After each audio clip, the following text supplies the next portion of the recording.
Salut! Je vous montre enfin la recette des takoyaki. Ces délicieuses boules de pâte avec des morceaux de plein de bonnes choses dedans. Entre autres, ça fait peur, de la pieuvre, eh oui, mais c'est délicieux, c'est ce qui fait tout le charme de ces petites boules d'origine d'Osaka. Alors je vais vous montrer comment ça se prépare. On commence par la pâte. Dans un saladier ou un cul de poule, vous mettez un œuf, facile, un peu de lait, de l'eau. Là, il faut associer du dashi de kombu, l'algue, donc le dashi vert, et du dashi de bonite séché, le couleur rose un petit peu, avec de la sauce soja et un peu de sel. Voilà, c'est tout pour l'instant. Ensuite, il faut tamiser de la farine. Moi, j'utilise une espèce de petite passoire fastoche. Donc, vous pouvez mettre déjà la moitié de la farine, comme ça, d'un coup, en la tamisant. Vous mélangez bien, vous écrasez l'œuf et vous mélangez bien tout ça, facile. C'est juste pour éviter que ça fasse des grumeaux et que ce soit tout bien, tout propre, tout lisse. Donc voilà, et ensuite vous tamisez au fur et à mesure le reste de la farine tout en mélangeant le plus proprement possible. C'est mieux d'être à deux. Moi j'ai fait des saletés. Donc vous voyez un petit peu, c'est assez liquide comme pâte, hein, vous voyez. Et c'est facile à préparer. Donc maintenant, le truc, c'est de verser ça dans un pichet, un truc avec un bec verseur, parce que comme ça on pourra les mettre facilement dans les moules. Alors ça vous donne cette quantité-là, à peu près 400 ml, un poil plus. Et voilà. Le deuxième élément principal est la pieuvre. Il faut que ce soit de la pieuvre déjà cuite, bouillie. Donc si vous la trouvez crue, il faut la bouillir vous-même. Pas trop, juste un peu. Et donc on va la couper en petits morceaux d'à peu près 1 cm, 1 cm et demi. Vous voyez, comme c'est appétissant, c'est beau, les belles petites tentacules. Donc vous coupez, si c'est trop épais, vous coupez en plus petits morceaux, comme ça, voilà, ça vous donne ça. Alors, ensuite, il faut du benishoga. Vous vous souvenez, c'est du gingembre qui est mariné dans du vinaigre, qui est bien rouge. C'est pas comme celui qu'on mange avec les sushis, c'est plus fort. Donc, on le coupe en petits morceaux parce que c'est assez salé. Ensuite, soit du poireau, soit de la ciboule, de l'oignon vert ou de la ciboulette. C'est comme vous voulez. Moi, comme j'ai filmé en 2 fois, quand j'ai coupé l'ingrédient, c'était de la ciboule, de l'oignon vert, coupé comme ça en petits morceaux. Et quand j'ai cuit, j'ai utilisé de la ciboulette. Comme quoi, tout fonctionne, tout marche, ça a un bon goût les deux, pareil. Alors, donc tout ça c'était les ingrédients de base. Maintenant je vous montre les ingrédients optionnels. Vous pouvez mettre de l'agedama, ce sont des miettes de tempura, ou bien, et en plus du fromage, comme vous voulez, des petits morceaux de fromage tout petits, des crevettes séchées toutes petites, que vous pouvez mettre telles quelles, ou que vous pouvez faire griller un petit peu dans une poêle sur feu doux, et couper en petits morceaux, ça fait une sorte de poudre. Et vous pouvez aussi mettre du kimchi, donc le chou fermenté coréen, épicé, qui pue mais qui est délicieux. Donc tout ça sont des alternatives. Maintenant, ce qui est quand même indispensable pour après la cuisson, c'est de la mayonnaise. Ça, c'est de la mayonnaise japonaise. Si vous utilisez de la mayonnaise nord-américaine ou française, ce sera bon aussi, je suis sûre. C'est presque la même chose. De la sauce pour okonomiyaki, c'est la même chose que la sauce pour les takoyaki, donc voilà. Vous pouvez aussi utiliser de l'Oster sauce version épaisse, la tune. Tout ça, c'est bon. Les katsuobushi, le katsuobushi sont les copeaux de poisson séché, de bonite séché, c'est super bon, léger, voilà. Et le fameux moule pour faire des takoyaki. Alors je vais vous montrer plusieurs sortes de moules. Ça c'est pour mettre directement sur votre plaque chauffante ou bien votre gazinière. Celui-là aussi. Donc ça se fait dans la cuisine.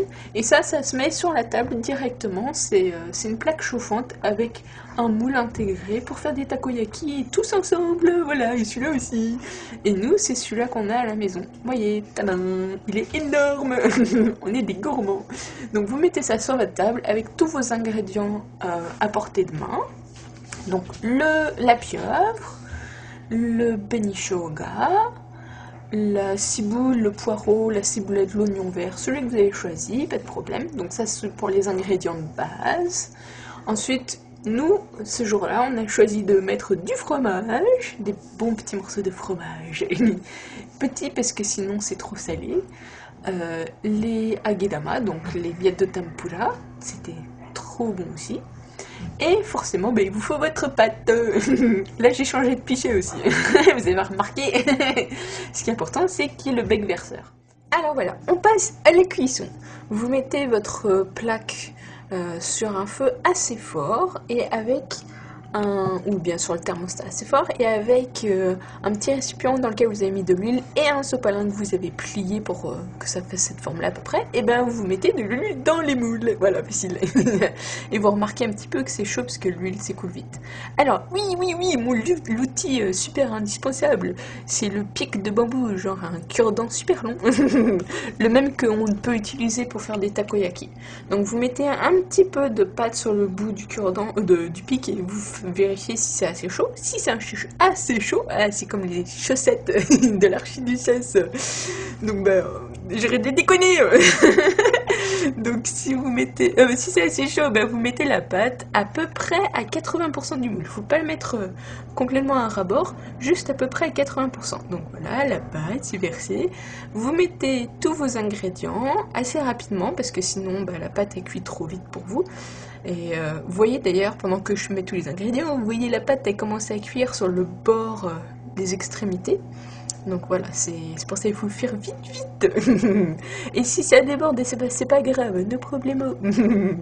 Donc voilà, on met tout ce qu'on a envie de manger dedans, les bouts takoyaki, et on finit de remplir les moules. Et même si ça déborde, c'est pas grave, parce qu'avec le pic, on ramène tout ça vers l'intérieur des takoyaki. Il n'y a pas de gaspillage, tout va cuire, tout va faire une belle boule uniforme. Et d'ailleurs, pendant que je fais tout ça... Ah oui, ouais, attendez, on arrive à l'étape cruciale du tournage de boule. Regardez ici. Mais non, vous pouvez pas voir. J'ai vachement bien filmé ça. Donc attendez un petit peu et vous allez voir la prochaine. Voilà, regardez. On pique dans le morceau de pâte, le coin de pâte qui est cuit, et on tourne à peu près 90 degrés comme ça. Et voilà, quand vous avez fini de tout tourner, vous recommencez, vous tournez la première rangée que vous avez commencé, encore un petit peu, et jusqu'à ce que vous faites ça avec toutes les boules de takoyaki, jusqu'à ce qu'elles soient toutes belles, bien belles, formées, voilà. Facile. Et comme moi j'étais au téléphone, oui, n'ai jamais parlé au téléphone quand on fait des takoyaki, et j'ai lambiné, j'ai pas fait ça assez vite, et du coup la pâte a commencé à cuire trop vite par rapport à mon tournage de takoyaki, et ça a pas fait des boules super belles, mais elles étaient bonnes quand même. Donc la morale c'est qu'on se fout si elles sont pas belles les boules, du moins qu'elles sont bonnes. Et bien cuites. Alors donc vous faites ça, vous continuez à tourner un petit peu jusqu'à ce que ce soit beau, et quand vous avez fini, vous recommencez à tourner les premières, et voyez quand même déjà ça a une belle allure, vous trouvez pas? Donc on tourne un petit peu comme ça. Il faut faire ça culo spinardos, on s'en fout si c'est pas une œuvre d'art. Voilà, alors quand est-ce qu'on sait que c'est cuit? Quand elle tourne facilement comme ça, que l'extérieur est bien doré, et que la pâte à l'extérieur est un tout petit peu durcie, à peine durcie. L'intérieur, il doit être encore bien crémeux. Donc voilà, quand c'est bien cuit, vous mettez dans votre petite assiette, vous mettez de la sauce dessus, un peu de mayonnaise à votre goût, ou sur le côté la mayonnaise, vous n'êtes pas obligé de la mettre dessus. Du katsuobushi, donc les copeaux de poisson séché, et regardez, ça bouge. C'est vivant, ça bouge. Il fait bonjour. C'est mignon les petits katsuobushi. Votre aonori, donc la poudre d'algues, vous n'êtes pas obligé d'en mettre, mais c'est bon, alors je vous le conseille. Et regardez comme c'est beau, un beau takoyaki avec plein de bonnes choses dessus. C'est chaud, faites attention. Vous brûlez pas la langue parce que l'intérieur, la pâte, elle est encore crémeuse et ça brûle. Mais c'est tellement bon. Et puis c'est super quand on a un moule comme ça avec une plaque chauffante qu'on met au milieu de la table. Comme ça, chacun fait ses petits takoyaki, tourne ses petits takoyaki. On s'en fout s'ils sont pas beaux du moment qu'ils sont bons. Et c'est les ingrédients qui font qu'ils sont bons. Donc voilà, c'est cool. Comme d'habitude, vous pouvez trouver toute la liste des ingrédients et les proportions sur le site a-vous-baguette.com. Et puis plein d'autres recettes, et voilà, bon appétit!